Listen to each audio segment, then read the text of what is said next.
magnético de Young Newton. Então nós tínhamos chegado à seguinte conclusão. Vou escrever aqui só para recapitular a última aula. Nós tínhamos visto que o campo elétrico, componente I espacial do campo elétrico associado à direção A no espaço dos campos, né, é ligado dessa forma, é menos I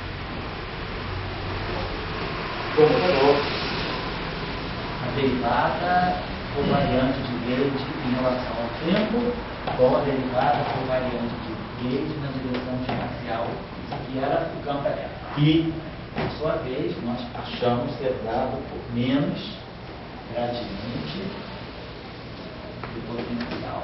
Tá? Menos dAdt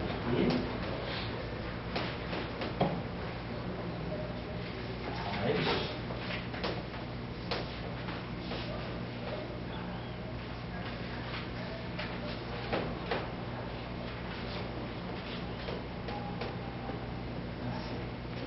depois nós calculamos também o campo magnético. Aí vimos que o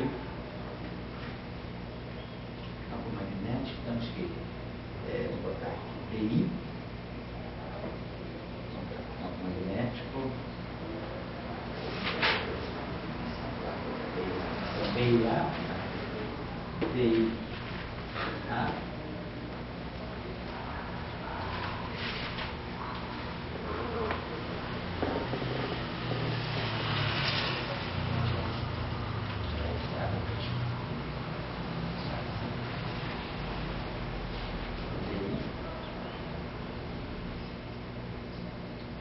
Isso, 2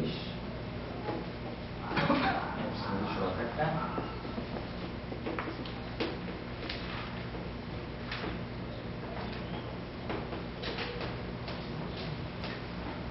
JK isso tudo aqui vezes só para levar para vocês que o campo elétrico ele tem uma natureza matricial. Os geradores do grupo estão aqui, mas as componentes são essas aqui. Componentes vão ser no espaço inteiro. E a mesma coisa aqui. Aqui tem matrizes envolvidas, que é o computador também de duas matrizes. Nós estudamos essa expressão aqui, né? BIA, BI. Então, fica assim, ó, rotacional, já, tá?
Então, essas são as componentes, né, do campo elétrico e do campo magnético. Nós já tínhamos mostrado, não, obrigado, não.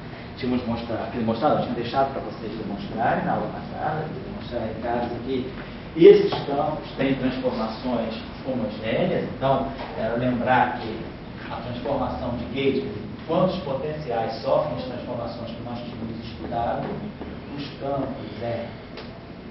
campo E vai numa linha. A transformação de Young Mills dele é a matriz, campo elétrico, R-1, e o campo magnético, de Young-Mills, vai dessa forma. No caso da teoria de Maxwell, no caso do eletromagnetismo usual, onde nós não temos uma simetria não abeliana, essa matriz R é identidade, então fica L' igual a F, L' igual a B. Então, é o caso abeliano. Só para lembrar aí, né? A matriz R é a matriz de identidade. E daí, os campos são invariantes. Lembrar também, só porque às vezes uma questão de notação que o cara se confunde um pouco no início, é que, esse campo que eu boto A, índice A, tem hora que eu boto I, A, é só para lembrar o seguinte, esse índice I, né? O índice I é o índice espacial. Então, na verdade, esse jeito que eu estou querendo dizer, esse E aqui, ele é A sigma A, né? E o B é A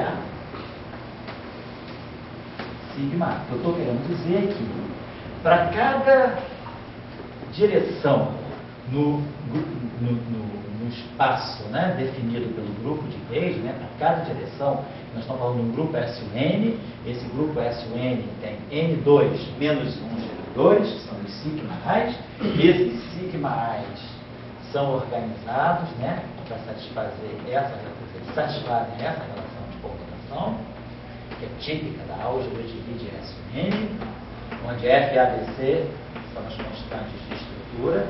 Então, isso aqui é o que nós gravamos por S1N pequeno, que é a álgebra de Lie do grupo S1N. Então, nós temos, então, um campo elétrico vetorial para cada direção do grupo de Gauge. Então, nós temos esse conjunto de campos E e B. Quando eu tiro a flechinha, eu boto EI inicial. Tá? Outra coisa que nós tínhamos colocado também é que nós podemos sempre escolher esses geradores, né, esse traço, de tal maneira que o traço sigma A, sigma B, veja já duas vezes delta de AB. Então, isso é sempre possível dentro de uma álgebra de Lie. Bom, então vamos lá só para a gente. Léo, pode falar. Qual que é o grupo mais largo que o pessoal está propondo hoje em dia para teoria de unificação? Bom, os grupos que aparecem, nós já chegaram no S10, não, S10. Se você for falar só de teoria de grande unificação, GUT, né?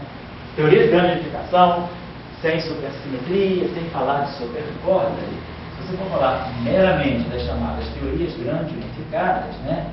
O que você vai ter, os grupos são melhores, são SU5, SO10 e S6. Esse aqui é um dos grupos excepcionais. S6 é o grupo euclidiano. S6, não é euclidiano não, chamado grupo excepcional. Excepcional, ou seja, é um grupo excepcional, não é um grupo euclidiano, não é um espaço euclidiano seis-dimensional, é um outro grupo que tem 233 geradores, é um grupo chamado excepcional. Os grupos de Lie, eles são caracterizados em duas categorias, os grupos de Lie clássicos e os grupos de Lie excepcionais, na classificação de Cardano. Os grupos de Lie clássicos são todos os SOs, todos os SUs e todos os simplésticos. E os grupos excepcionais são G2, F4, E6, E7 e E8. Esses são os grupos excepcionais. E o grupo E8, né, ele entra na formulação, ele entra como um grupo de Gauge associado a uma das teorias de supercordas, as chamadas cordas heterógenas. O grupo E8, na verdade, ele aparece um produto cartesiano, E8 cross E8. E8, deixa eu ver, SO 32 vezes 31 sobre 2, né? 32 vezes 30 dá 960, né? 960 para 992, 496. Tá certo, né? SO 32 N menos 1 sobre 2. 30 vezes 32 dá 960, não é isso? 960, 992 por 2, 496, tá? 496, 496 por 2 dá 248. Esse grupo aqui tem 248 geradores. Ah, desculpa, o E6 tem 133. 133 geradores. Então, esse grupo aqui é o grupo de Lie maior que existe, é um grupo excepcional, chamado E8, tem 248 geradores, a representação mínima dele é a representação disjunta, e ele é um grupo muito importante em teoria de supercorda. Ele aparece como um grupo de unificação em 10 dimensões. Mas aí, claro, você faz a redução da teoria, esse grupo pode ser quebrado. Mas, como você perguntou, quais são os grupos de Lie mais amplos que estão sendo contemplados hoje em dia? Eu diria que é o grupo E8. O SO32 também é um grupo que aparece na formulação, os grupos que, nas supercordas, né, os grupos que saem necessariamente para o cancelamento de anomalias, 10 dimensões, que fazem supercordas, as teorias operativas que são o grupo SO32 e o E8. Tá? Bom, nós estamos falando do grupo SUN em geral, porque com SUN a gente está abordando a teoria eletrofrata e está abordando a TCD. Então, SU3, SU2, SU5, a grande unificação também, então serve para nós. Bom, então, esses aqui são os grupos, são os campos, os ingredientes, né, fundamentais para nós construirmos agora a ação de Yang-Mills. Então, a ação de Yang-Mills, como, né, a gente pode propor o seguinte: a ação de Yang-Mills, o lagrangiano, da mesma forma que nós tínhamos o lagrangiano de Maxwell, que nós tínhamos aprendido, né, que é o lagrangiano que dá propagação do campo elétrico para o campo magnético, que a gente tinha colocado E2, né, menos C2, B2. Então, desse lagrangiano aqui, usando a definição do E e do D em função dos potenciais, nós sabemos que é dessa densidade lagrangiana aqui, que a gente faz o princípio variacional, e pelas equações de Euler-Lagrange, nós obtemos as equações para divergente de E, né, igual a ρ. A gente tem aqui, claro, a gente introduz aqui mais o φ menos JA. Então, quando a gente vai fazer as equações de massa de divergência de E igual a ρ e rotacional de B igual a I0 é 1 sobre C2 ddt de E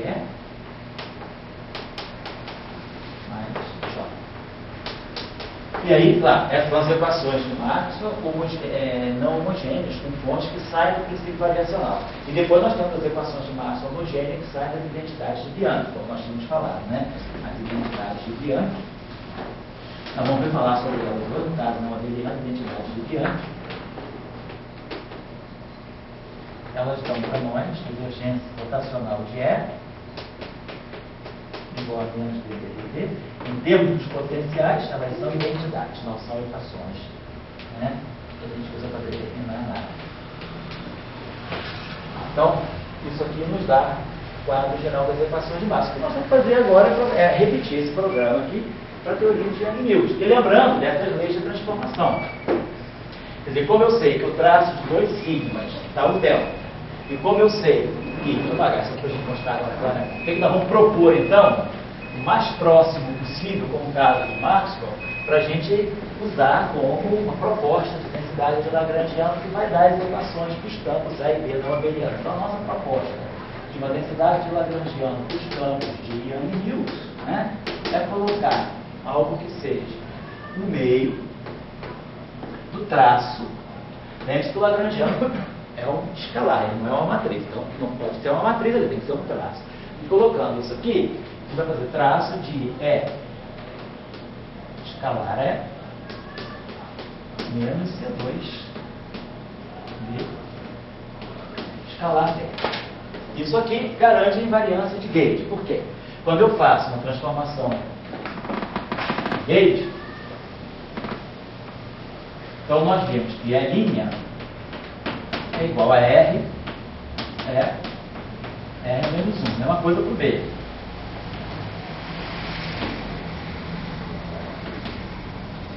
Tá? Né? Usa a mesma transformação para o E e para o B. Então, claro que o traço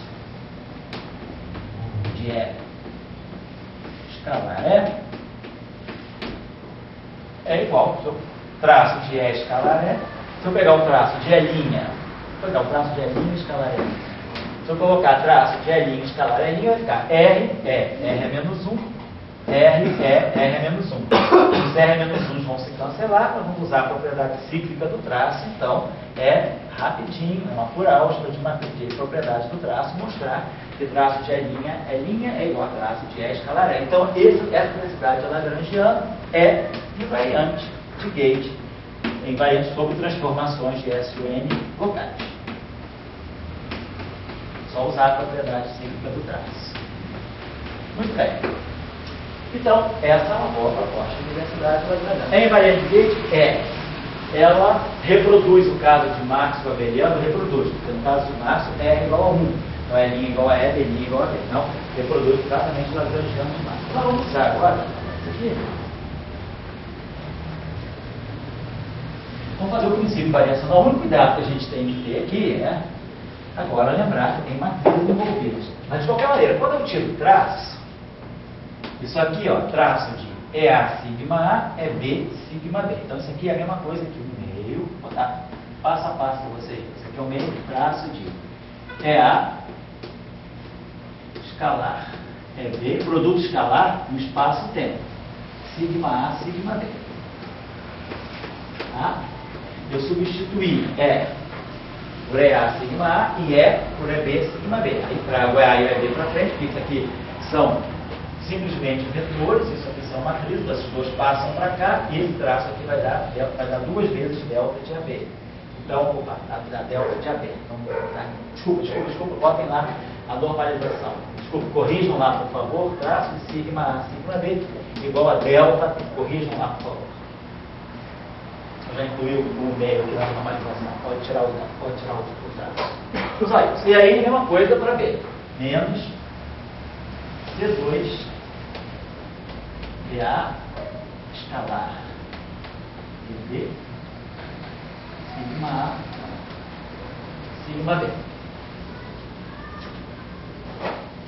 Então isso dá para nós que o lagrangiano de Yang-Mills pode ser escrito dessa forma.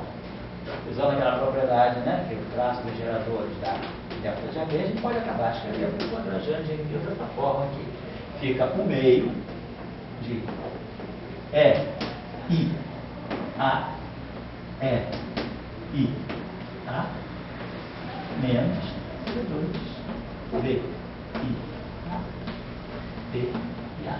Porque esse traço de sigma A sigma B faz colapsar BA e BA, então fica EA escalar EA menos C2 BA escalar BA. Para cada A. E aí, claro, produto escalar EA escalar EA é IA é IA. Então isso aqui é o lagrangiano de Yang-Mills. Vamos colocar livre, nós não colocamos aqui os campos de matéria, estamos pegando só o setor de Yang-Mills. Depois no final a gente vai colocar a matéria tudo junto. Então é só a parte que dá, vamos dizer assim, só a parte, vamos dizer assim, só a contribuição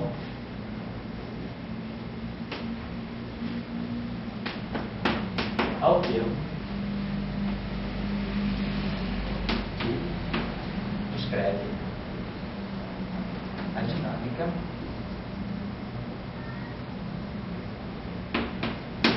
dos campos eletromagnéticos. É daqui que vão sair as equações de Maxwell. Agora, claro, na versão Yang-Mills. Então, o princípio variacional, nós vamos fazer a variação em relação a φA e a variação em relação a A. Então, quando eu for variar em relação a φA, se vocês forem olhar a expressão, vocês vão ver que o campo magnético ele depende exclusivamente do potencial vetor. A expressão que eu tinha apagado ali dava rotacional de A, depois tinha o termo que era FADC, A, JD, com epsilon, né? Então só tem A. Então esse termo aqui, quando eu fizer a variação em relação aos potenciais, vamos dizer assim, entre aspas, né? Estáticos de A, esse termo não contribui. Então vai produzir esse termo. A variação do quadrado é 2 vezes o primeiro pela variação do segundo. O fator 2 cai, então o delta, né? Então esse cara aqui, ele vai induzir, né? Vai implicar uma variação do lagrangiano de Young Mills, que vai ser 2 IA delta IA. Agora, claro, quem é delta IA? É só umas variáveis, sabe? Quem é o E? Então é menos gradiente de φ. Então aqui vai ficar menos gradiente, menos DI do φA. Então menos DI do delta φA.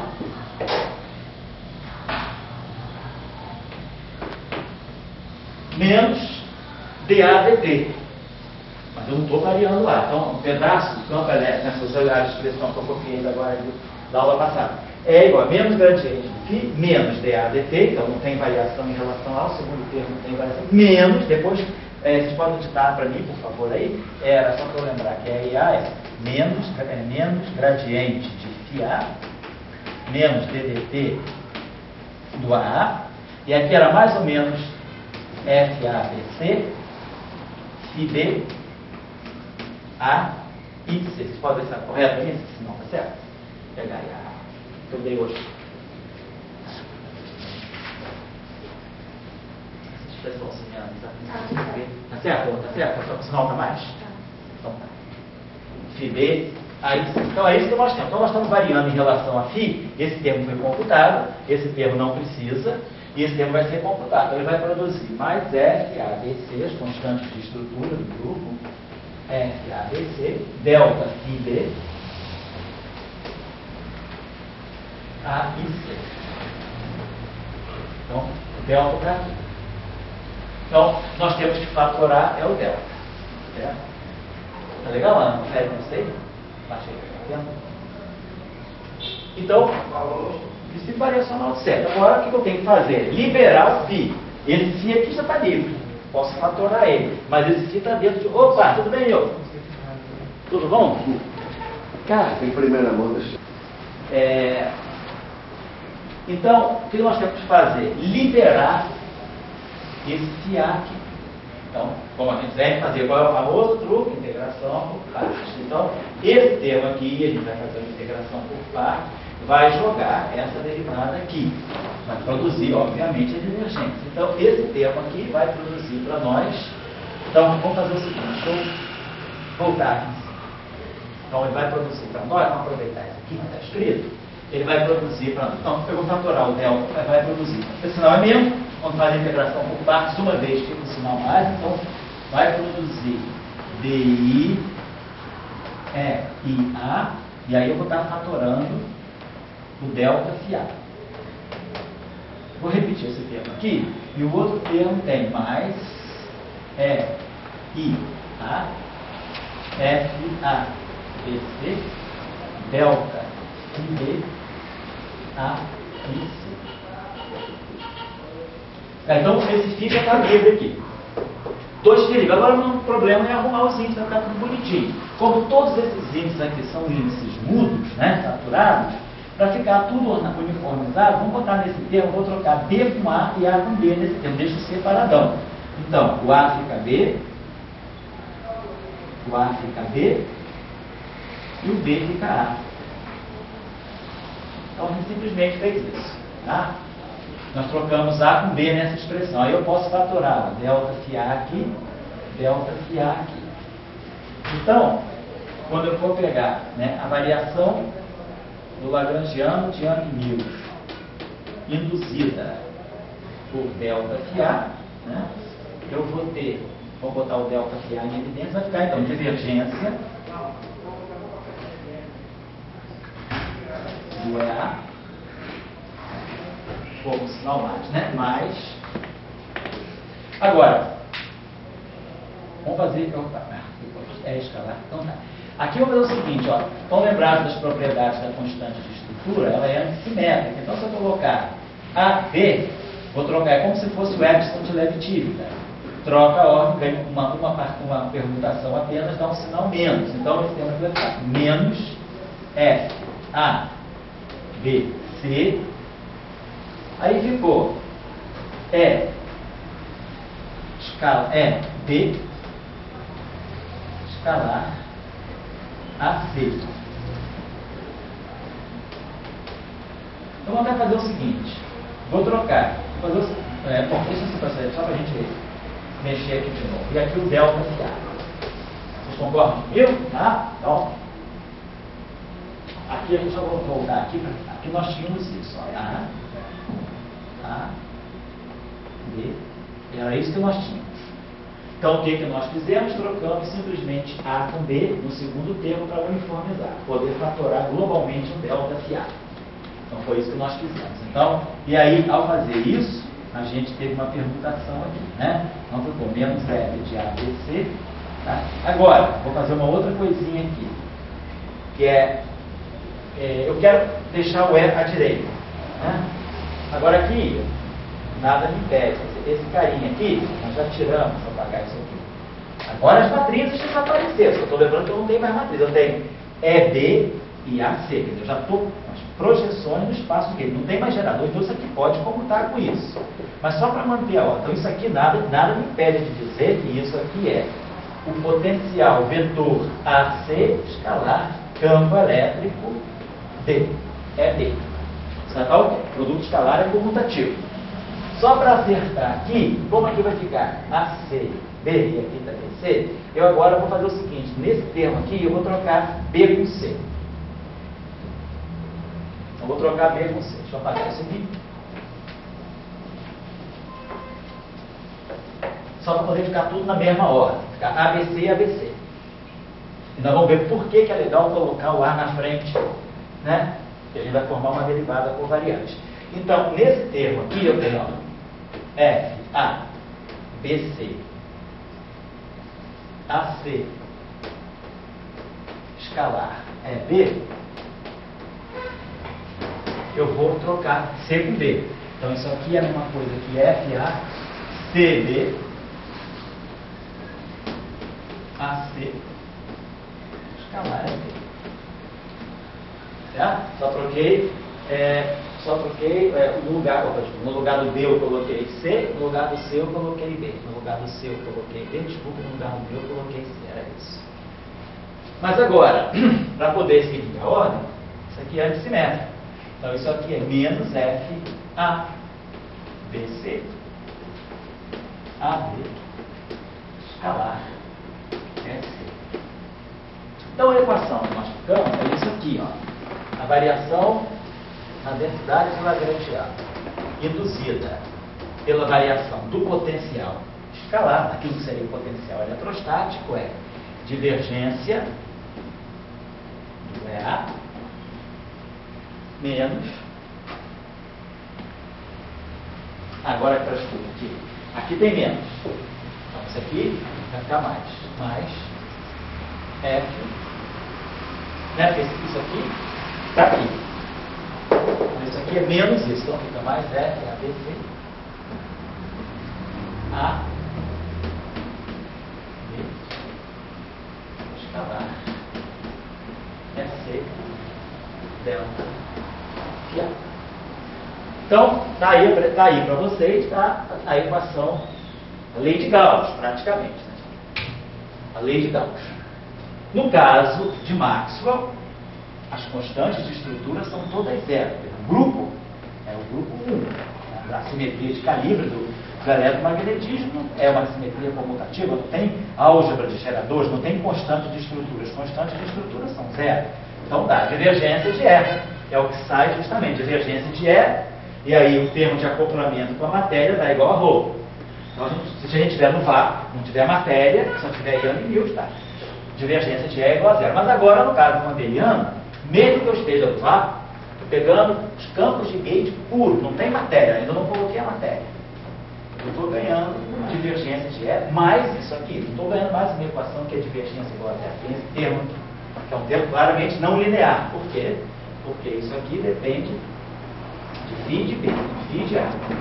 Bom, vamos escrever essa equação. Então, a lei de Gauss, vamos colocar assim, a lei de Gauss de Young-Mills, né? A lei de Gauss para Young-Mills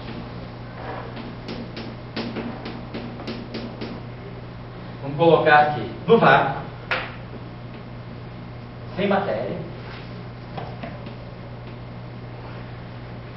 Falar de Young-Mills no vácuo é uma coisa meio abusiva, porque Yang-Mills, uma teoria de Yang-Mills, ela já mexe com o vácuo, por causa da não linearidade. Eu tenho campo tendo fonte de campo.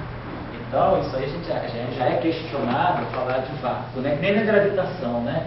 Quando a gente tem que a interação gravitacional não linear, o graviton gera o próprio campo gravitacional, a energia gravitacional é fonte do próprio campo gravitacional, a gente se questiona o que significa vácuo. Então eu colocaria, eu acho que é mais apropriado a gente dizer a lei de Gauss para Yang-Mills na ausência de matéria. Que é a mesma coisa que acontece com as equações de Einstein. Se não tem matéria, não tem entendimento do lado direito. Né? Para quem está acostumadinho lá com as equações de Einstein, né? K2, aqui perto da menina. Então, se não tem matéria, a tensor de energia, momento da matéria é zero. Mas isso aqui está me dando automaticamente uma equação que tem auto-interação. A auto-interação do campo é essa solução mesmo no vácuo. É uma solução longe de ser trivial.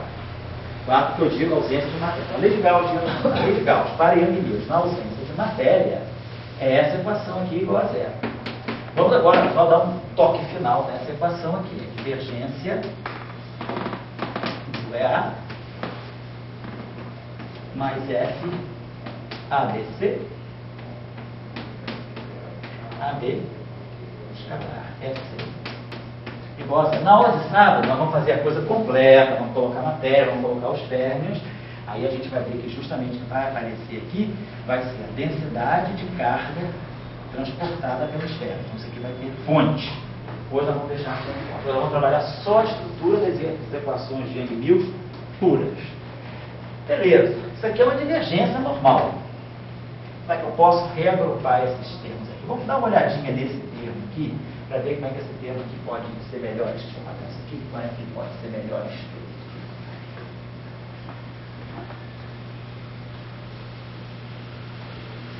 Dá uma olhada. Aqui.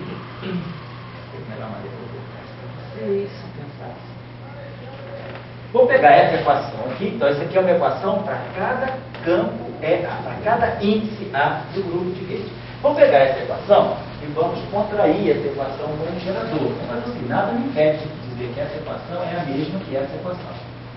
Divergência de EA, sigma, menos, né? Mais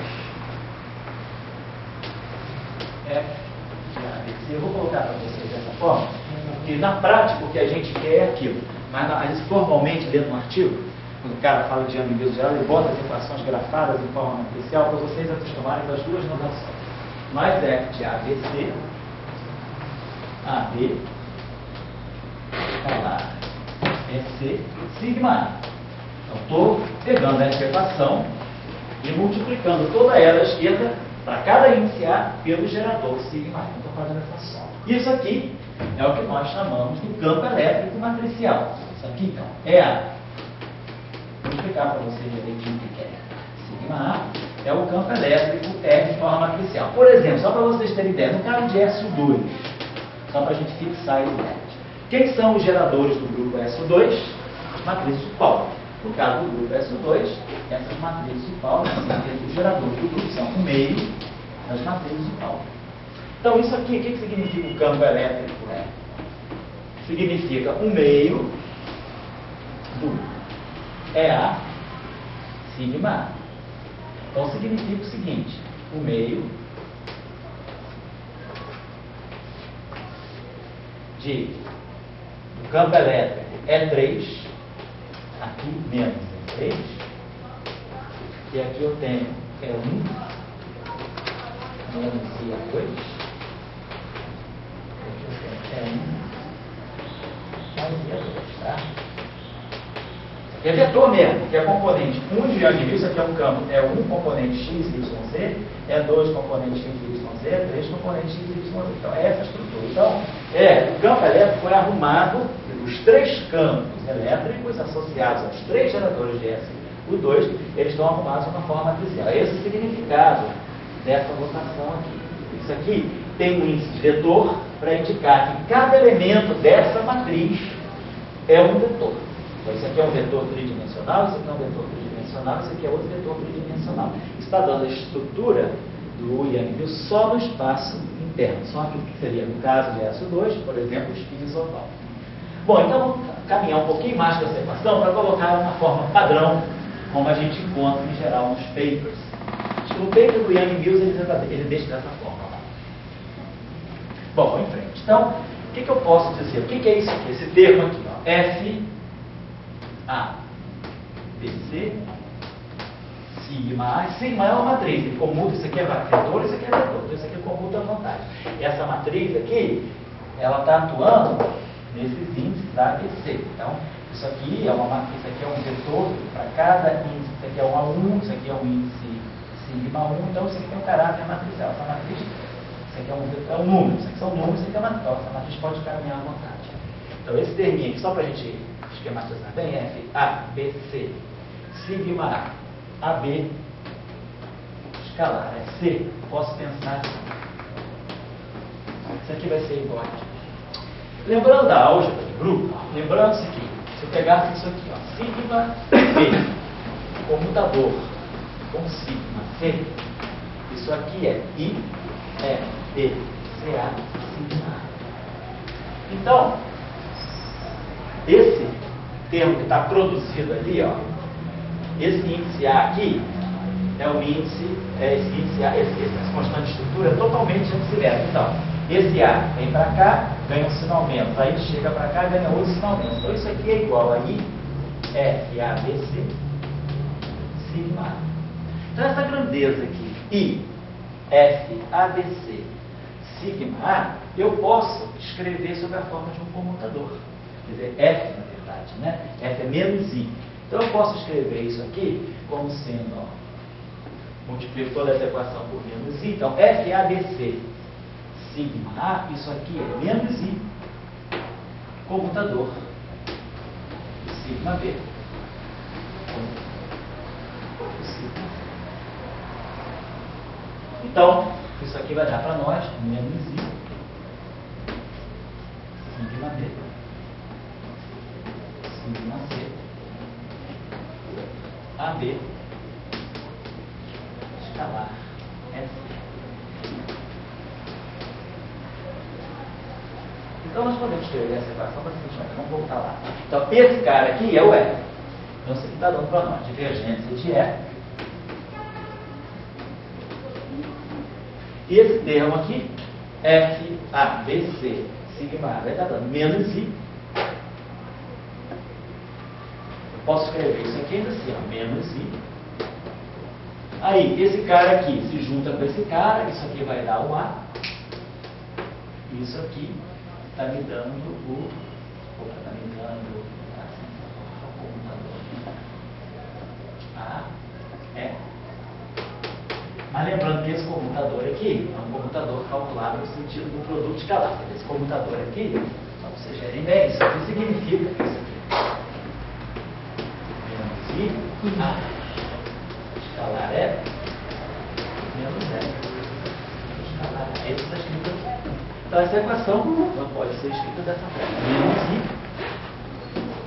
comutador de A, não é. Igual a zero. Então, essa equação, isso aqui, eu posso chamar, eu reúno isso aqui dessa forma. Eu chamo isso aqui de derivada covariante. Ó. Derivada covariante de escalar é igual a zero. Então, só para a gente, geralmente no paper, que já os trabalhos apresentam dessa forma aqui, mas é só para vocês lembrarem que, na verdade, para efeitos práticos, o que está dentro desse pacote aqui é essa equação aqui. Na verdade, é o conteúdo dessa equação aqui, é essa equação original. Isso aqui foi só uma manipulação para colocar essa equação numa forma mais compacta matricial, mas é absolutamente desnecessário para efeitos práticos. É só para efeitos visuais. Tá? Na hora de aplicar, na hora de trabalhar, o que a gente vai considerar como equação de Yang-Mills. A lei de Gauss de Yang-Mills é essa aqui, na ausência de matéria, claro. Depois a gente vai colocar alguma coisa do lado direito. Então, isso aqui é a lei de Gauss, né? De Yang-Mills. A Yang-Mills. Então, a observação que a gente faz aqui é que a divergência do campo elétrico ela está dependendo também de alguma coisa que vem, do potencial que vem do setor magnético. Então, é uma equação não linear nesse sentido, né? Tem um campo elétrico e a expressão aqui, e lembrando que esse EA que está aqui, esse EA aqui, ele é menos gradiente de A, menos DT, mais FABC de DC. Então, essa equação. Então, aqui vai produzir Laplaciano de φ, mas vai produzir esse termo, mas vai produzir também. Então, se φ e A forem soluções, não significa que se φ1 e A1, φ2 e A2 forem soluções, não significa que a soma é a solução. Não vale mais o princípio da superposição. Essa equação aqui é uma equação diferencial não linear, ela depende quadraticamente das funções que eu estou procurando. Então, se eu quiser resolver essa equação, eu tenho que enfrentar o discurso da não linearidade. Tá, então, isso é a lei de Gauss. Ela, pode falar. No caso de construir uma teoria quântica disso aí, essa não linearidade pode levar a algum grupo de simetria interna, pode levar a não ter um estado de vácuo bem definido? Não, tem dois tipos de estados de vácuo. Se você quiser falar do que aquilo que a gente chama de vácuo em teoria de perturbação, o vácuo perturbativo, que é aquela configuração de estado mesmo vazio, sem nenhuma matéria, e que os campos de Yang-Mills vão aparecer como flutuações quânticas em torno desse vácuo. Então, isso aí pode te dar uma teoria que, vamos dizer, te dá um panorama, como é que eu vou usar a palavra? Te dá uma versão da teoria de Yang-Mills em que você está considerando apenas as flutuações quânticas em torno do vazio, do vácuo trivial, do vazio absoluto. Mas uma teoria de Yang-Mills, ela pode ter um estado de mínima energia que não é trivial. Não significa que todos os campos são zero naquele estado de mínima energia. Você tem as chamadas configurações com topologia não trivial. Você tem configurações estáveis. Por exemplo, você pode ter sólidos. Eu vou deixar uma referência hoje com vocês, que é um paper, um trabalho assim, clássico do Alfred Actor, que é um Reviews of Modern Physics, onde o cara ensina passo a passo, né, como trabalhar diferentes soluções das teorias de Yang-Mills. Então, por exemplo, soluções clássicas, como ele fornece ferramental teórico, como resolver as equações de Yang-Mills, que são equações não lineares. Então, aparecem soluções que são classificadas e que têm características diferentes. Aparecem soluções chamadas de sólitons, soluções chamadas de instantons, soluções chamadas de mérons, soluções que são monopólios, os monopólios de Toft poliátomo. Então, existe uma série de configurações, de campos, que são soluções estáveis das equações de Yang-Mills. E você pode usar, então, fazer uma teoria quântica, que é estudar perturbações, flutuações quânticas em torno dessa configuração estável. Então, isso provavelmente vai te dar um outro cenário da teoria de Yang-Mills. Então, essa é uma discussão que se tem hoje. Por exemplo, a questão do confinamento, pode ser que a gente não esteja vendo o confinamento nas teorias de Yang-Mills se nós considerarmos um vácuo trivial. Mas se a gente considerar que a teoria de Yang-Mills ela pode também ser vista como flutuações, né, perturbações quânticas em torno de um vácuo, de uma solução estável não trivial, eu posso vir a ver o confinamento. Pode ser que o confinamento seja um efeito de que vai ser observado se eu estou trabalhando ou não em torno do vácuo, correto? É como num problema de mecânica clássica, né? Eu tenho um poço de potencial. Quando acontece um poço de potencial assim, eu posso considerar pequenas oscilações em torno desse mínimo, posso considerar pequenas oscilações em torno desse mínimo, ou posso considerar pequenas oscilações em torno desse mínimo. Então, de repente, em torno desse mínimo, eu vou ver pequenas oscilações com frequências maiores do que em torno desse. Então, você fala, poxa, o meu sistema apresenta um certo número de oscilações, apresenta um certo comportamento. Mas isso por quê? Porque eu estou estudando configurações, flutuações, né, perturbações, oscilações em torno de um estado estável, do mínimo do potencial, que é diferente do outro. Então, por exemplo, se eu tivesse um mínimo aqui mais aberto, né? Então, quando eu fosse estudar o espectro de excitações que sai daqui, é bem diferente do espectro que sai do mínimo, que é mais pontiagudo, né? Então, numa teoria de campo, pode já estar acontecendo isso. Eu estou estudando flutuações quânticas no meu campo em torno de que configuração estável. Dependendo da configuração estável, que é a base do meu problema, que é o ground state, qualquer coisa vai decair para cá, para o estado fundamental. Então, a gente vai observar um espectro de frequências diferentes. Então, pode ser que a gente tenha alguns fenômenos de teoria de Yang-Mills que sejam efeitos, no fundo, de eu estar vendo as flutuações em torno de que solução estável. A teoria de Yang-Mills é muito rica disso, porque essas equações são não lineares, e a gente sabe que trabalhando com equações não lineares, a gente tem uma gama de soluções muito grande. Então, esse trabalho, esse paper do Alfred Adler, que é um clássico, né, excelente, ele é melhor do que qualquer livro, porque ele é um Reviews of Modern Physics, que faz só essas classificações. Vocês vão estudar muitas variedades de configurações estáveis das teorias de Yang-Mills, e aí a questão é, fazer teoria quântica em relação a essas configurações estáveis pode dar coisas diferentes. Né? Estudar flutuações em torno de um monopólio, por exemplo. Então pode ser que o ground state da teoria seja um monopólio. E eu vou estudar as flutuações quânticas da teoria em torno de um monopólio. Então o ground state já é um monopólio. As flutuações em torno de um monopólio vão ser diferentes, por exemplo, das flutuações em torno de um Einstein, que é uma outra coisa. Então é interessante, né, a gente passar. Interessante também observar que essa estrutura aqui ela está coordenando a gravitação. Se a gente fizer uma teoria de Yang-Mills para o grupo de Lorentz, né, a gente vai fazer isso numa das aulas suplementares, a gente vê que a gente pode obter exatamente as equações da gravitação de Einstein. Então, por trás das equações de Einstein, existe uma estrutura de Yang-Mills.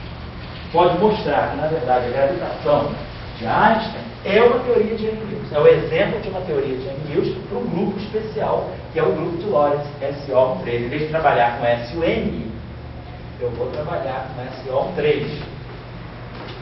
Esse grupo aqui é um grupo de rotações, né? Um grupo de rotações espaciais, espaço-temporais. E aí a gente ganha um fenômeno da gravitação. No caso da gravitação, o grupo de simetria global, digamos assim, ele não tem um número de geradores finito, né? Tem um número infinito de geradores. Se você considerar o grupo de... Não, o grupo de Lorentz tem 3 geradores. O grupo de simetria é o grupo de Lorentz, SO13 tem 6 geradores. E você vai tirar... Só que tem os campos de gauge, não vão ser, claro, campos assim, vão ser chamados, que a gente chama de conexão de spin. Mas você pode mostrar que no fundo o que você tem é a teoria de Einstein. Então o grupo, ele é não compacto. As representações unitárias têm dimensão infinita, mas ele tem um número infinito de geradores, são 6 geradores, tá? Então tá legal.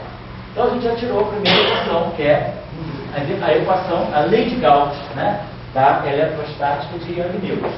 Agora vamos tirar a lei de Ampère-Maxwell, vamos tirar a lei, a equação enigmática correspondente ao rotacional do campo magnético. Vamos ver agora o que dá o campo magnetostático, o campo magnético de Yang-Mills. Então, o que a gente vai fazer agora é fazer as variações em relação às componentes A e A.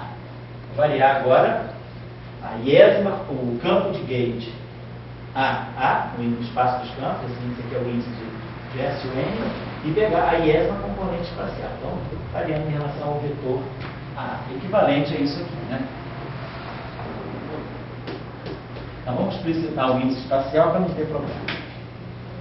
Então, a mesma coisa vai ser. Então, a variação do Lagrangiano de Yang-Mills, ela vai pegar agora duas variações, tanto o campo elétrico como o campo magnético dependem de A. Então, eu vou ter duas vezes, então nós vamos ter IA, delta IA,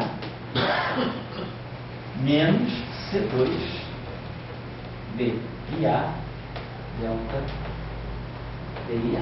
Nós estamos fazendo a variação em relação a A. Então, esse carinha aqui depende de A e esse carinha aqui depende de B. Então, de novo, para evitar problema, vamos repetir aqui quem são os nossos campos. Então, IA é menos o gradiente A menos DAT. E aqui é mais A, B, C,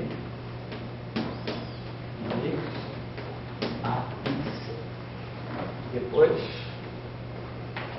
B e A é rotacional de A, então é epsilon, I, J, kappa, J, A, kappa, A.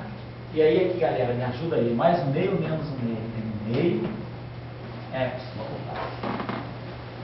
I, J, K, F, A, B, C, não é isso?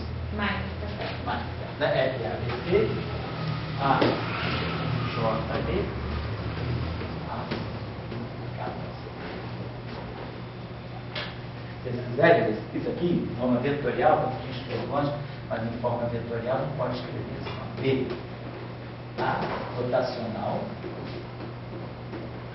do A, como sempre, máximo, agora aqui vai ter um fator no meio, F, A, B, C, A, vetorial,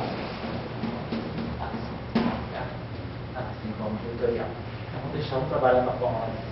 Então, quando eu fizer aqui a variação do potencial A, esse cara aqui vai estar variando, esse cara aqui vai estar variando. Então, lá naquele termo, eu vou ter duas contribuições. Nós vamos ter daqui a pouco vamos ter a variante, né? IA, delta, então, esse termo aqui, estou variando o E em relação a A. Então, esse cara aqui, menos DDT, delta, AIA, variacional. E aqui vai IA mais F, A, B, C, de B, delta, A, I, C. Né? Então, sempre que eu falei com vocês isso, fosse sempre melhor em campos, a gente, ao aplicar o princípio de variação, nunca usar as equações de Euler-Lagrange naquela forma fechada que é dada, porque aquilo é muito particular. É melhor de caso a caso, sempre fazer a variação explícita em relação aos campos, ficar tirando derivado. Não, é melhor fazer as variações e favorar as variações. Então, isso aqui varia. Agora, no segundo termo, eu vou ter menos C2, B e A, e aí vão ter variando em relação a A. Então, vai ficar epsilon, I, J, kappa, PJ, delta, A, kappa, A. Depois, mais um meio, mais um meio, epsilon, I, J, kappa, F, A, B, C, delta, A, J, B, A, K, C, mais meio, epsilon, I, J, kappa, F, A, B, C, A, J, B, delta, kappa, C. Me desculpe essa aula tão chata assim de coisa técnica, mas porque para muitos de vocês que não estão acostumados, é bom ver isso uma vez, para ver como é que a coisa funciona, tá? Desculpa ficar botando links, eu não gosto disso não. Mas tudo bem. Uma vez na vida tem que dar uma aula. Tá legal? Aí esse termo aqui, pessoal, olha só. Esse termo aqui, B e A, epsilon, I, J, kappa, F, A, B, C. Será que esse termo aqui não é igual a esse termo? Está reacertando os índices? Vamos ver só. Esse termo aqui tem B e A. B e A é comum, tem F, J, K, pois esses dois termos aqui, perdão. F, J, K, F, J, K, F, A, B, C, olha só. O delta, nesse caso, será que eu não posso reconduzir esse termo a essa forma aqui? Vamos ver. O epsilon fica no lugar certinho. O F está no lugar certinho. O que eu tenho que fazer nesse termo para reconduzir esse último termo a essa forma, simplesmente no lugar do kappa, eu chamar de J. Olha só, se eu chamar o kappa de J e o J de kappa, eu vou botar aqui, ó, J, e simultaneamente eu trocar o B com C. Vão estar certas operações que eu vou fazer no segundo termo. Nesse segundo termo aqui, que a gente fez a variação simplesmente cega daquele termo, eu agora vou ver se eu não posso reduzir esse termo àquele termo ali. na hora de fazer a variação. Vamos fazer duas vezes a mesma coisa. Então, a gente observa o seguinte, se eu, nesse caso aqui, trocar J com K, então esse cara aqui vira K, esse cara vira J. Esse cara aqui vira K, esse cara aqui vira J. Então, a primeira operação foi trocar J com K, K com J, deixando I quietinho. O A fica quietinho, eu vou trocar B com C. Então, no lugar do B vira C, no lugar do C vira B. No lugar do C vira B, porque é tudo índice mudo. No lugar do C vira B. Então, esse termo aqui ficou delta A, JB, A capa C. Então, isso aqui está igual. Agora vamos ver aqui. Aqui ficou I capa J, que é menos I J capa. Então, aqui ganhou um sinal menos. E aqui ficou A CB, que é menos ABC. Então, ganhou outro sinal menos. Então, fazendo essa maquiagem, esses dois sinais menos desaparecem. Se dão um sinal mais, esse termo aqui morre e esse fator 2 meio desaparece. Então, eu reduzi. Esses dois, para efeitos de variação, esses dois últimos termos dão a mesmíssima contribuição. O fator meio cancelou. Esse termo aqui morreu absolutamente. E esse termo aqui ficou dessa forma. Então, agora, nós estamos prontos para fatorar a variação em relação ao campo elétrico, ao potencial vetor A e A. Então, vamos lá. Tem que fatorar mesmo A para todo mundo. Vai ser de novo guerra de índice. Nada mais do que isso. O que eu vou ter que fazer aqui? Já está dizendo, integração por partes. Integra para liberar, deixar isso aqui livre, faço uma integração por partes. Então, esse termo aqui vai ficar mais DDT do E. Olha a corrente de deslocamento surgindo. DDT do campo elétrico.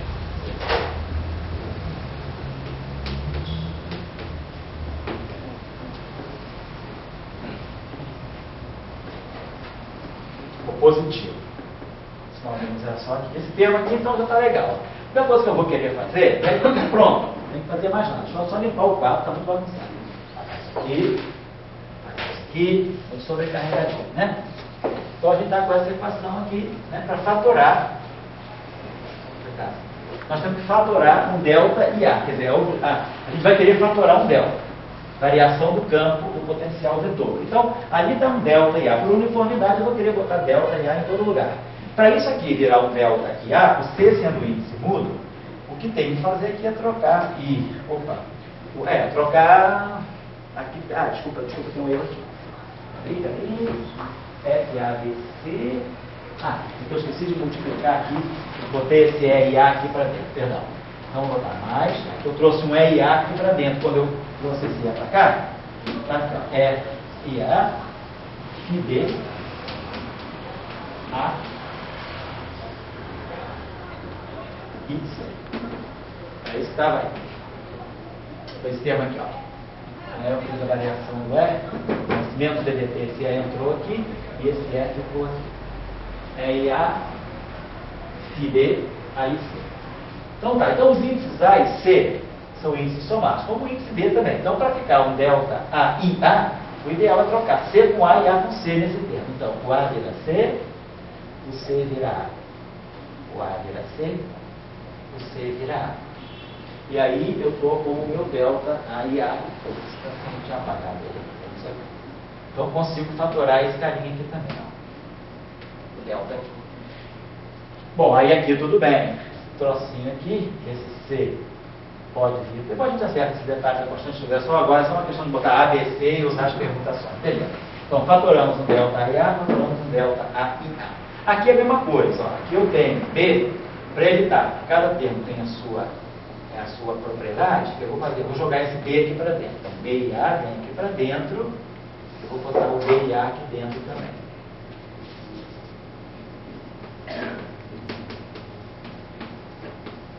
Só para poder ficar tudo fatorado, tudo saturado dentro de cada termo.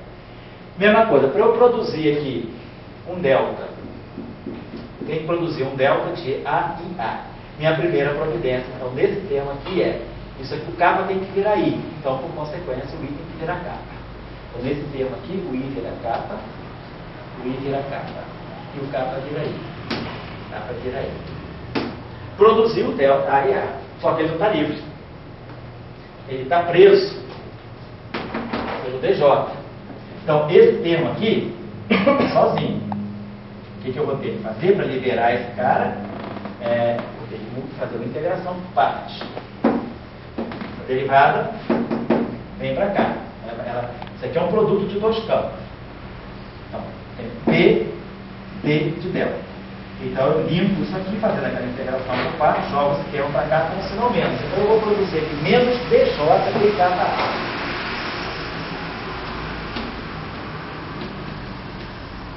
E aí a derivada sai daqui. Mas ganhou um sinal menos que eu fiz uma integração por partes. Essa técnica de usar a mesma equação apagando, para quem está olhando, depois eu tenho que saber se isso é bom. Eu não assisti as aulas não. Eu tenho que assistir para saber onde é que eu tenho que ter cuidado. Para quem está aqui, copiou, aí a gente só apaga os índices, né? Então tem que estar fazendo vários quadros aí. Então está explicadinho aí o que a gente fez aqui. Aqui não tem esse problema. Eu vou produzir, eu tenho que produzir um delta A e A, mas ele já está livre, ele não tem derivada, eu não vou ter que fazer integração por partes. Então aqui, a gente fez essa integração por partes, agora vamos fazer aqui a mesma história, para poder faturar esse delta A e A. Então aqui, eu vou ter que fazer duas trocas simultâneas. Para esse J virar I, eu vou no lugar do J, eu vou querer colocar I. Então onde tem I tem que virar J. Então, I vira J, J vira I. I vira J, J vira I. E aqui eu tenho que produzir um A. Então, B vira A e A vira B. Já está tudo faturado, né? Está tudo saturado, A com A, B com B, C com C. Eu tenho direito de renomear os índices que estão todos saturados. Então, eu vou querer que o B vire A e o A vire B. O B vira A. Aqui eu apaguei que era B, né? Então, B virou A. Era JB. Era JB, então o B virou A. Ah, tá certo, obrigado, Marcela. E aqui esse A virou B. Eu troquei o A que era A virou BB. E o B virou AA. Obrigado. Tá? E o C ficou quietinho. Então nós produzimos isso aqui. Então agora a gente tem tudo fatorado. A gente fatorou isso aqui, isso aqui, isso aqui. Isso aqui. Então, eu estou com a equação de campo pronta. É tudo isso igual a zero. Então, desse lado aqui, nós vamos produzir aqui mais C2.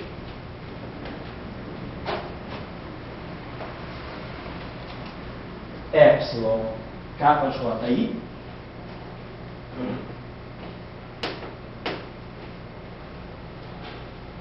DJ BK A. Já viram aí o rotacional do B, né? Só acertar o sinalzinho do F, mas aí já está dando rotacional. Então, C2, mas ficou positivo. Vamos pegar agora o termo que tem A, vamos pegar esse termo aqui. Esse termo aqui ficou negativo, menos C2.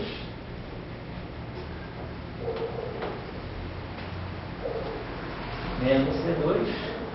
Epsilon J e kappa.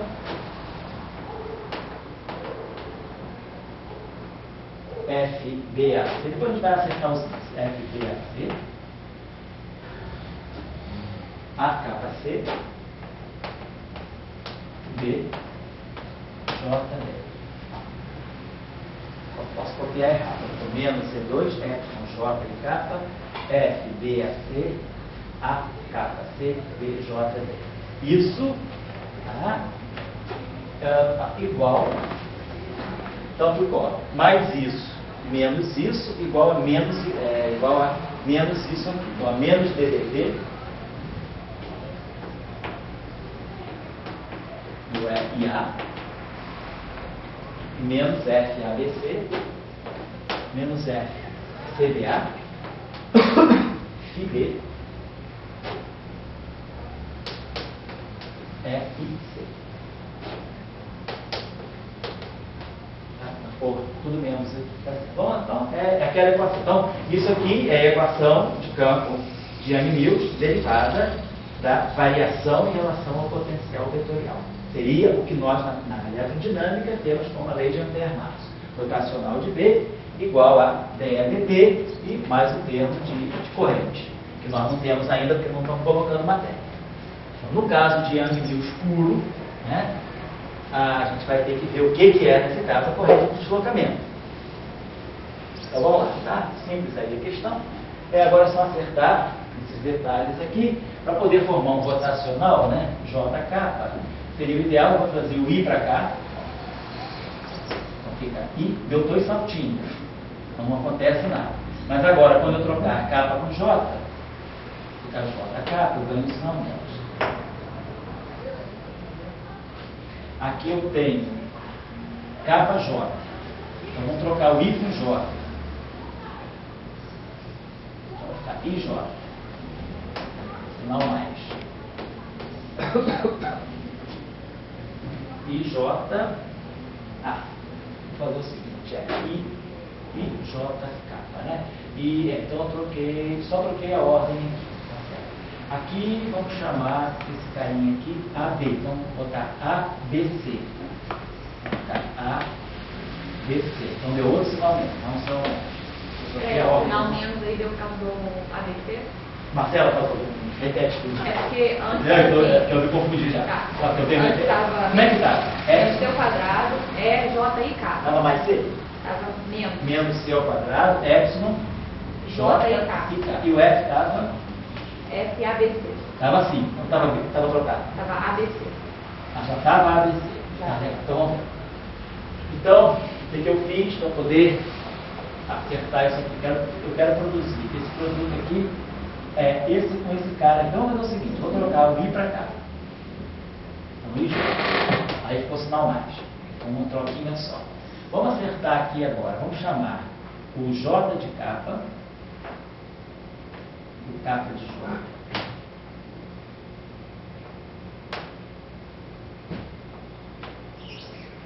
J capa, e aqui eu vou trocar J com capa. Tá? Agora ficou então, I, J capa, J capa. Agora eu quero botar ABC, aqui está ACB. Quero manter sempre esse cara na frente. Então eu vou chamar o B de C e o C de D. O B de C. Só chamei isso. Mas agora, BC. F de J capa, F ABC, A, J, B, B, capa, C. Também não quero dizer que está tudo certo, não. É que na hora que vocês reproduzirem a aula, eu errei no sinalzinho, né? Vocês testam o erro. Eu acho que ninguém conseguiu. Eu estou muito rápido, né? Eu posso errar. Mas a estrutura é essa. Vocês têm que fazer um truquezinho, sempre é esse. Renomear índices saturados e depois restaurar a ordem que a gente quer. Porque o que eu quero no fundo? Eu quero, no fundo, produzir aqui, ó, produto vetorial entre A e B. Depois a gente vai colocar isso na forma bonitinha. Esse termo aqui tá legal e esse termo aqui tá. Mesma coisinha. Vou botar esse A aqui para frente, ó. O A dá 2 saltinhos. Não acontece nada. Aí eu vou chamar o C. Vou deixar o C aqui, vamos trocar aqui BC. Aí fica positivo.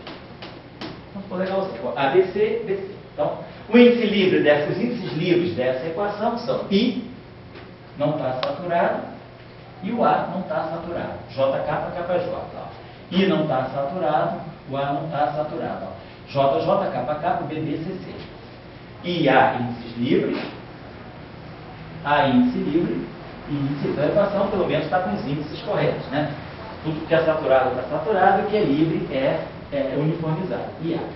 Então, agora eu posso multiplicar essa equação por menos 1, isso aqui fica mais, isso aqui fica menos, isso aqui fica mais, isso aqui fica menos, e dividir por C2. Vai ficar a corrente de deslocamento, né, aquele famoso P1 sobre C2. Então tá. Então, do lado esquerdo dessa equação é o rotacional de B. Índice A. Menos FABC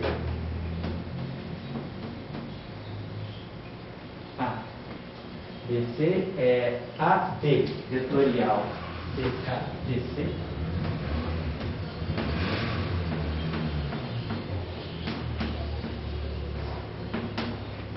igual a 1 sobre C2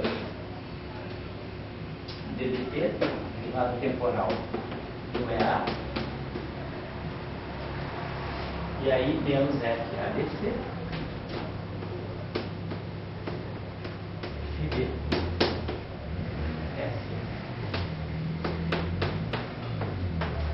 certo? Então, o que a gente está observando, ó, o rotacional de B, ele ganha uma contribuição que é FABC AB.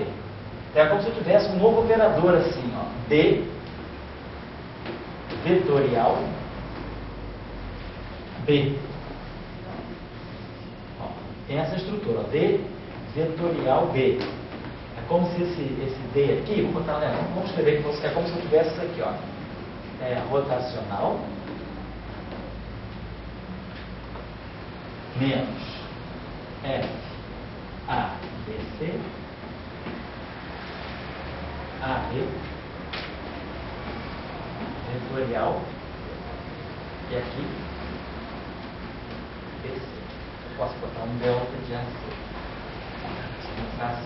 Isso aqui fica delta de AC, então fica rotacional de BA menos F A BC AB vetorial BC. Então, você vê que isso aqui tem a estrutura, ó, de uma derivada usual, corrigida, do que a gente chama do campo de gauge. É como se fosse um operador, um rotacional agora, ó, covariante de gauge. É isso que eu quero dizer para vocês, tá? Tem essa estrutura. Pode falar. Por que o φ mudou de índice ali? Aonde? É B aqui, ficou C lá. Eu errei. Eu estou errado. Eu errei. Não, tá, é B. Certo. É isso mesmo, né? Agora eu copiei certo. É isso aí. A, B, C, F, D. É isso que está certo. Olha, eu copiei errado. Estava faturando dois, tinha 3 índices iguais, nem podia. Isso aqui, olha só. Isso aqui tem a seguinte estrutura, ó. DDT menos F, A, B, DDT e aqui um delta AC menos F, A, B, C, Φ, D. Estou atuando aqui. Não é certo. Então é como se isso aqui fosse, esse aqui fosse um operador, olha só, D, AC, vetorial. Isso aqui é uma nova derivada temporal. Isso aqui é a derivada temporal DT, com índices AC. Ó, índice AC, AC, isso aqui está saturado. Então, aí, a lei de Gauss, a lei de Ampère-Marx, fica um rotacional covariante de gauge igual a uma derivada temporal covariante de gauge. Olha, a conexão de gauge está aparecendo aqui exatamente como as derivadas covariantes do campo de matéria. A estrutura se repercute nos campos de gauge. Isso aqui é pura, vamos dizer assim, design. O que a gente quer é isso aqui. Isso aqui, na hora de fazer o cálculo, o que a gente vai precisar é disso. Então, essa é a estrutura da equação, da lei de Ampère-Marx, da equação de Ampère-Marx para Young-Mills. Certo? O rotacional covariante do campo magnético, a correção de Young-Mills é colocar a constante de estrutura aqui, como aqui também, eu tenho a mesma estrutura. Ó. E vocês se lembram o seguinte, que a derivada espacial, ela é covariantizada pelo potencial vetor. Então está aqui, ó, a derivada espacial, ela está sempre acompanhada do potencial vetor. E a derivada temporal, ela é acompanhada pelo φ. Quem veio às aulas precedentes lembra que a gente botava o DDT com o φ e o DDT com o φ e o divergente ou rotacional, a derivada espacial, ia com o A. Quando a gente pegou os campos de matéria lá, a gente pegava o DDT do psi, que era DDT, psi, mais I, φ. Então fica tudo casadinho. Né? A derivada espacial caminhando com potencial vetor e a derivada temporal caminhando com potencial escalar. E tudo isso, ó, ficou agora rotacional covariante de D igual a derivada temporal covariante do E, corrente de deslocamento, vamos dizer, de Young-Mills. Então, essa é a estrutura daquelas equações que vão ter fonte. Então, isso acontece na QCD, isso acontece na teoria de Salandra-Schweinberg. Na QCD, esses caras aqui vão ser chamados campos dos gluons. Na teoria de Salandra-Schweinberg, a gente vai ter os Z, os W, os bósons vetoriais carregados, os Z0, e a gente vai ter que introduzir também o eletromagnetismo. Ali vai aparecer o gama. Então, nós vamos ter 4 potenciais de gauge, vai ter uma simetria SU2, que carrega 3 campos, que é o índice A de SU2 é 1, 2, 3, mais o fóton que vem da simetria parte, que é o 1. Então, ficam 4 bósons vetoriais intermediários. 3 índices, né, internos, mais um índice fora. E na QCD não tem, é um grupo só, S e o 3 de cor. Então esses índices A, B e C vão de 1 a 8. Então eu tenho φA e AA, um AM de 1 a 8. Então eu tenho 8 campos, 8 potenciais escalares e vetoriais de gauge, que são os 8 gluons da QCD. Então mais ou menos a estrutura é essa. Então nós conseguimos entender que a partir daquele lagrangiano de Young-Mills, aquela proposta de lagrangiano de Young-Mills, a gente gera as equações que seriam as equações de Maxwell, agora não abelianizadas. A questão agora é, e as equações homogêneas? Como é que fica na versão de Young-Mills? DDT rotacional de D igual a D. Vamos tirar depois do intervalo. Então o que a gente vai buscar agora seriam as equações que são, na verdade, os potenciais e identidades. Então nós vamos buscar agora as equações homogêneas de Young-Mills. Seria a equação que vai me dar a divergência rotacional do E, algo desse tipo, rotacional para cada campo elétrico, e a divergência para cada campo magnético. Então, precisa tirar as equações, que são aquelas chamadas equações homogêneas, que nós sabemos, tem das identidades. Vamos terminar aqui, né? Quer dizer, no caso do Maxwell, no caso da eletrodinâmica, que nós temos rotacional, nós temos que é menos gradiente de φ, vamos fazer mais ou menos esse tipo de raciocínio, menos dA dt. Então, quando eu tirar o rotacional de E, tem o rotacional do gradiente que é 0 e o rotacional de A é B, vai menos dB dt. Então, a gente tira a lei de Faraday-Lenz, né, dessa definição aqui. Se eu olhar para os potenciais, eu não ganho nada. Se substituir E pela definição dele e B pela definição dele, eu vou ter rotacional do gradiente é 0, desse lado eu vou ter rotacional de dA dt e desse lado eu vou ter ddt do rotacional de A. Então fica uma identidade, por isso a gente chama ela de identidade de viável. Mas para campos, ela deixa de ser uma identidade e passa a ser essa relação. A mesma coisa com a divergência, né? Se B é rotacional de A, então divergência de B igual a 0. Então, o fato de B, né, ter divergência nula, e a gente usar essa equação para dizer que o campo magnético não tem polos, né, a gente não tem fontes multiformes, né, mas apenas correntes que geram o campo magnético, essa equação vista por ampla identidade. Então, para os potenciais, essas equações não dizem nada, mas para os campos dizem. Então, vamos procurar agora essas equações do setor de Young-Mills. Agora eu vou ter esse campo aqui, vai depender, esse E vai depender do φ do A, e aí a gente vai ter que ver o que vai ser isso aí. Então vamos deixar isso para depois do intervalo. Tem uma bebidinha aí, tem, Lance? Tem.